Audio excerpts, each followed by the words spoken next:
Welcome to my channel. Dhanyalakshmi రుద్రాణిల కుట్రను బయట పెట్టిన కావ్య. అసలు ఇదంతా ఎలా జరిగిందో ఏం జరిగిందో తెలుసుకోవాలి అంటే ఈ వీడియోను చివరి వరకు స్కిప్ చేయకుండా చూసేయండి. ఇంకా రుద్రాణి అయితే ధాన్యలక్ష్మి దగ్గరకు వచ్చి, చూడు ధాన్యలక్ష్మి, నువ్వు నీ కొడుకు ఇంటికి రావడానికి ఒప్పుకో, వాళ్ళిద్దరిని ఇంటికి తీసుకురావడానికి ఒప్పుకున్నావనుకో, అప్పుడు మనం ఏదో ఒకటి ఆలోచించి ఆ అప్పుని ఇంట్లో వాళ్ళందరి ముందు దోషం చేసి ఇంట్లో నుంచి గెంటేలా చెయ్యొచ్చు. వాళ్ళిద్దరూ బయటే ఉన్నారనుకో, వాళ్ళిద్దరూ కలిసే ఉంటారు, సంతోషంగా ఉంటారు. అప్పుడు నీ కొడుకు నీకు దక్కడు. ఏదో ఒకటి ఆలోచించు. ముందైతే వాళ్ళిద్దరిని ఇంటికి తీసుకురమ్మని చెప్పు. ఇంటికి రావడానికి ఒప్పుకుంటున్నానని చెప్పావనుకో, అప్పుడు మనం అప్పు గురించి ఏదో ఒకటి ఆలోచించి నిర్ణయం తీసుకోవచ్చు. నీకు తోడుగా నేను ఉంటాను కదా, అప్పుని ఎలా అయినా ఇంట్లో నుంచి గెంటేలా చేస్తాను, సరేనా అని చెప్తుంది రుద్రాణి. ఇంకా ఆ మాటలకి ధాన్యలక్ష్మి ఆలోచిస్తూ, అవును రుద్రాణి, నువ్వు చెప్పింది నిజమే. నేను ఆ అప్పుని ఇంటికి రానివ్వకుండా ఒప్పుకోలేదనుకో, నా కొడుకు నాకు ఎప్పటికీ దక్కడు. ఎలా అయినా కావ్య అప్పుని కళ్యాణ్ని ఒక్కటి చేసేస్తుంది. వాళ్ళిద్దరూ ఇంకా బయటే ఎంతో హ్యాపీగా ఉంటారు. నా కొడుకు ఏమో కష్టపడుతూ ఆ అప్పునేమో సంతోషంగా ఉంటుంది. అది నాకు ఇష్టం లేదు. నా కొడుకు నాకు దక్కాలి అంటే ముందు నేను వాళ్ళిద్దరిని ఇంటికి రావడానికి ఒప్పుకోవాలి. సరే ధాన్యలక్ష్మి, నువ్వు చెప్పినట్టే చెప్తాను. తర్వాత ఏదో ఒకటి ఆలోచించి అప్పుడు మనం నిర్ణయం తీసుకుందాం అని రుద్రాణి అంటుంది ధాన్యలక్ష్మితో. ఇంకా ధాన్యలక్ష్మి రుద్రాణి ఇద్దరు కలిసి మాట్లాడుకుంటూ ఉన్నారు. ఇక మరో పక్క ఇంట్లో వాళ్ళందరూ కాఫీ తాగుతుంటే ధాన్యలక్ష్మి వచ్చి, సరే అయితే నా కొడుకు కోసం నేను ఇద్దరిని తీసుకురావడానికి ఒప్పుకుంటున్నాను. నా కొడుకు నాకు కావాలి, వెళ్ళి ఇద్దరిని తీసుకురండి. నేను పిలిస్తే వాడు ఇంటికి రాడు. రాజ్, నువ్వే ఎలా అయినా వాళ్ళిద్దరిని ఒప్పించి ఇంటికి తీసుకురావాలి అని ధాన్యలక్ష్మి రాజ్తో అంటుంది. ధాన్యలక్ష్మి మాటలకి ఇంట్లో వాళ్ళందరూ ఆశ్చర్యపోతారు. ఇంకా రాజు ఏమో, విన్నావుగా కళావతి, మా పిన్ని ఎప్పటికీ ఒప్పుకోదన్నావు, ఇప్పుడు ఎలా ఒప్పుకుందో చూడు. నేనొక్కడనే కాదు, నువ్వు నేను ఇద్దరం కలిసి వెళ్లి వాళ్ళిద్దరిని తీసుకొద్దాం అని రాజ్ కావ్యతో అన్నాడు. కావ్య ఏమో తనలో తనే ఆలోచించుకుంటూ ఉంటుంది. ఏంటి ఇంత సడన్ గా చిన్నత్తయ్య ఇలా మాట్లాడుతున్నారు, అప్పుని ఇంటికి తీసుకురావడానికి ఒప్పుకుంటున్నానన్నారు అని ఆలోచిస్తూ ఉంటుంది. ఇంకా రాజ్ తో కావ్య అంటుంది, లేదండి, నేను రాను.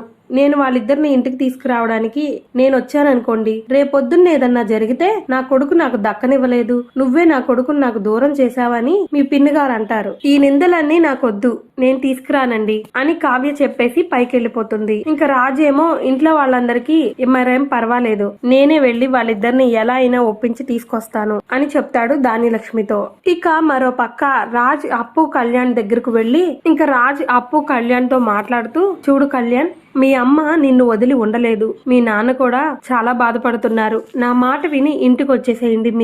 మీ ఇద్దరిని ఇంటికి రావడానికి పిన్ని ఒప్పుకుంది. చూడు కళ్యాణ్, వెంటనే మీరిద్దరు ఇంటికి వస్తే ఇంట్లో వాళ్ళందరూ కూడా చాలా సంతోషంగా ఉంటారు అని చెప్తాడు రాజ్. ఇంకా కళ్యాణ్ ఏమో, లేదు, నేను రానన్నయ్య, నేను వస్తే అప్పుని తీసుకొచ్చాననుకో, ఇంట్లో వాళ్ళందరూ కూడా అప్పుని చాలా బాధ పెడతారు, అది నాకు ఇష్టం లేదు. ముఖ్యంగా అమ్మ తనని మనశ్శాంతిగా ఉండనివ్వదన్నయ్య. ఇంకా రుద్రాణి అత్తయ్య మాటలకి అమ్మ మాటలకి అప్పు బాధపడుతుంది. నేను పెళ్లి చేసుకుని అప్పుని బాధ పెట్టలేను. లేదన్నయ్య, నన్ను క్షమించు, మేమిద్దరం ఆ ఇంటికి రాము అని కళ్యాణ్ అన్నాడు. ఇంకా రాజ్ ఏమో, లేదురా, నువ్వు అలాంటి ఆలోచనలేం పెట్టుకోవద్దు, నీకు నేను తోడుగా ఉన్నాను, నా మాట విను. అప్పుని ఎవ్వరు ఏమీ అనకుండా నేను చూసుకుంటాను. నేను ఇంట్లో వాళ్ళతో మాట్లాడతాను. నేను, అమ్మ, నానమ్మ అందరం ఉన్నాం కదా, నువ్వెందుకు అంత భయపడుతున్నావు? పిన్ని కూడా ఒప్పుకుంది మీరిద్దరూ ఇంటికి రావడానికి. నిన్ను వదిలి ఉండలేకపోతే పిన్ని, నా మాట విను, ముందు మీ ఇద్దరు ఇంటికి రండి, ఇంటికి వెళ్ళాక మాట్లాడుకుందాం అని రాజు అంటాడు. ఇంకా అప్పు ఏమో, లేదు బావా, మేము ముగ్గురు అక్క చెల్లెళ్ళం ఆ ఇంటి కోడళ్ళమయ్యామని మీ రుద్రాణి అత్తయ్య ఊరుకోదు, ఏదో ఒకటి అంటూనే ఉంటుంది. కళ్యాణ్ని ఏదన్నా అన్నా నేను బాధపడతాను, నన్ను ఎవరన్నా ఏదన్నా అన్నా కళ్యాణ్ బాధపడతాడు. మా అక్క జీవితాన్ని చూశాను కదా బావా, అందుకే నేను రానంటున్నాను అని అప్పు అంటుంది. ఇంకా అప్పు మాటలకి రాజు అంటాడు, లేదు అప్పు, మీ అక్క కూడా మొదట్లో మా అమ్మకి ఇష్టం లేదు, నాకు ఇష్టం లేదు, కానీ ఇప్పుడు తనని ఎంత బాగా చూసుకుంటున్నాం. ఏదైనా దగ్గరగా ఉండి తన మంచితనాన్ని అర్థం చేసుకునేలా చేసింది. తన ఓర్పుతో సహనంతో ఇంట్లో వాళ్ళందరి మనసులు గెలుచుకుంది. అలాగే కొంతకాలం తర్వాత నువ్వు కళ్యాణ్ కూడా చాలా సంతోషంగా ఉంటారు ఆ ఇంట్లో. నా మాట వినండి, ముందు మీరు ఇంటికి రండి అని అంటాడు రాజ్. ఇంకా కళ్యాణ్ ఏమో, సరే అన్నయ్య, నీ మాట కోసం నీ కోసం వస్తాను అని ముగ్గురు ఇంటికి బయలుదేరతారు. ఇక మరో పక్క ఇంటికి రాగానే హారతిచ్చి లోపలికి తీసుకొస్తుంది ధాన్య ధాన్యలక్ష్మి. కళ్యాణ్ ని చూసి ఏడుస్తూ హక్ చేసుకుంటుంది. చూడురా ఎలా ఉన్నావో, ఎలా అయిపోయావో, నువ్వు బయటికెళ్లి ఒంటరిగా ఎందుకున్నావు? నిన్నిలా చూడ్డానికా నేను ఇలా ఏడుస్తుంది? నువ్వంటే నాకు ప్రాణం రా, నా మాట విను, ఇంట్లోనే ఉండు, నీకు నచ్చినట్టే ఉండు, నేను ఎవ్వరిని ఏమీ అనను, నిన్ను కూడా ఏమీ అననురా అని ధాన్యలక్ష్మి అంటుంది. కళ్యాణ్ ఇంటికి రాగానే ఇంట్లో వాళ్ళందరూ కూడా చాలా సంతోషంగా ఉంటారు. ఇక మరో పక్క రుద్రాణి రాహుల్ మాట్లాడుకుంటూ ఉన్నారు. ఇంకా రాహుల్ అడుగుతాడు రుద్రాణిని, ఏంటి మమ్మీ ఎలా అయినా కళ్యాణ్ ని ఇంటికి రానివ్వను అని చెప్పావు, అలాంటిది ఇప్పుడు వాళ్ళిద్దరూ ఇంటికి వచ్చేసారుగా, వాళ్ళిద్దరూ ఇంటికి వచ్చేస్తే మనం ఏం చేయలేమా? ఏంటి మమ్మీ ఇదంతా?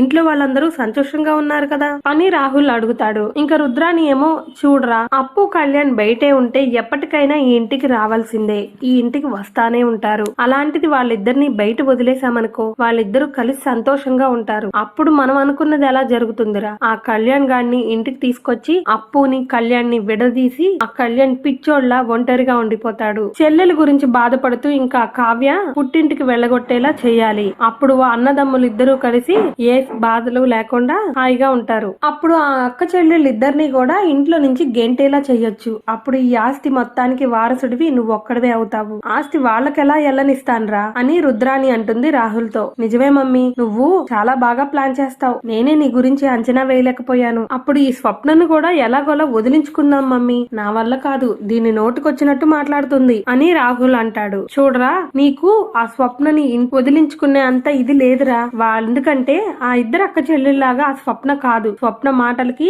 మనం చూసావా ఎలా అయిపోయామో, ఎలా అవ్వాల్సి వచ్చిందో. ఇదంతా వదిలేసేయ్, ముందు అప్పుని ఇంట్లో నుంచి వెళ్ళగొట్టేలా చెయ్యాలి, ఇంట్లో వాళ్ళందరి ముందు దోషిని చెయ్యాలి, అందుకో ఆలోచించు అని రుద్రాని రాహుల్ ఇద్దరు మాట్లాడుకుంటూ ఉంటారు.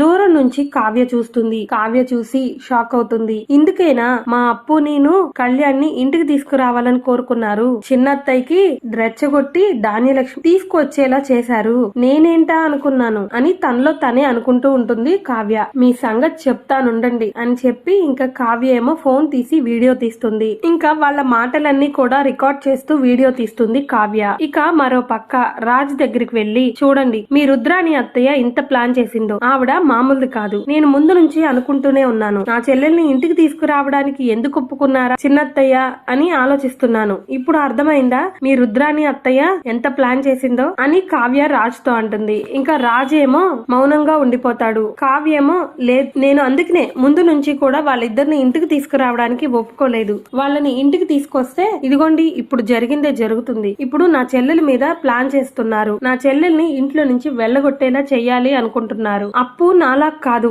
నేనంటే కొంచెం మౌనంగా అన్న నిలబడగలిగాను, అది 2 మాటలంటే 4 మాటలు ఎదురు సమాధానం చెప్పి గొడవ చేస్తుంది, నాలాగా ఓర్పుగా ఉండదు, ఇంట్లో వాళ్ళందరూ దాని గురించి ఏమనుకుంటారో అని కావ్య అంటుంది రాజ్ తో. రాజ్ ఒక్కసారిగా షాక్ అయ్యి ఆలోచనలో పడతాడు. పర్వాలేదు నేను చూసుకుంటాను, వాళ్ళిద్దరిని ఏమి అనకుండా ఇంట్లో వాళ్ళ జోలికి రాకుండా రుద్రాణి అత్తయ్యకి నేను మాట్లాడతాను సరేనా అని రాజ్ కావ్యతో అన్నాడు. ఇంకా కావ్య ఏమో, లేదండి మీరు ఎన్ని చెప్పినా గానీ మీ రుద్రాణి అత్తయ్య మామూలుది కాదు, తను చెయ్యాల్సింది చేయాలనుకుంటుంది, ఇంకా మా ముగ్గురు అక్క చెల్లెల మీద పడి ఏడుస్తూనే ఉంటుంది, ఇందుకే నేను మీకు ముందు నుంచి చెప్తూనే ఉన్నాను, వాళ్ళని ఇంటికి తీసుకురావద్దండి, వాళ్ళని పెళ్లి చెయ్యొద్దండి అని, మీరు నా మాట ఏది వినలేదు, ఇప్పుడు చూడండి ఏం జరుగుతుందో, ఇప్పుడు ఏదన్నా అయితే అందరం బాధపడాల్సి వస్తుంది అని కావ్య అంటుంది. ఇలాగే జరగాలి అనుకుంటే మరిన్ని అప్డేట్స్ కోసం మా ఛానల్ ను సబ్స్క్రైబ్ చేసుకోండి, పక్కనే ఉన్న బెల్ ఐకాన్ ను ట్యాప్ చేయండి.